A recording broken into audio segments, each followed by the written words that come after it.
ଆଜି ପିଲାମାନେ ଆଜି ଆମେ ଆମ ଶରୀରରେ କେତେ ଗୁଡ଼ିଏ ଅଙ୍ଗ ପ୍ରତ୍ୟଙ୍ଗ ଅଛି ଆମେ ତା ନାଁ ଜାଣିବା ହେଲା।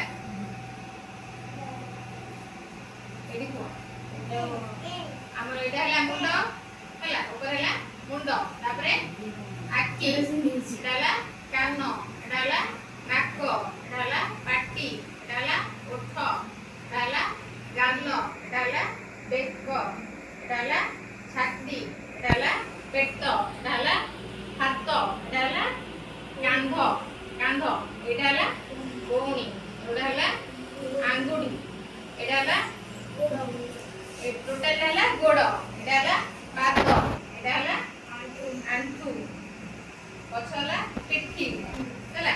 ଏତେବେଳେ ଯାଇକି ମୁଁ ପଚାରିବି ତମେ ତମର କହିବ ହେଲା। ଏଇଟା କ'ଣ? ଏଇଟା କ'ଣ? କାନ। ଏଇଟା କ'ଣ? ନାକ। ଏଇଟା କ'ଣ? ଓଠ। ଏଇଟା କ'ଣ?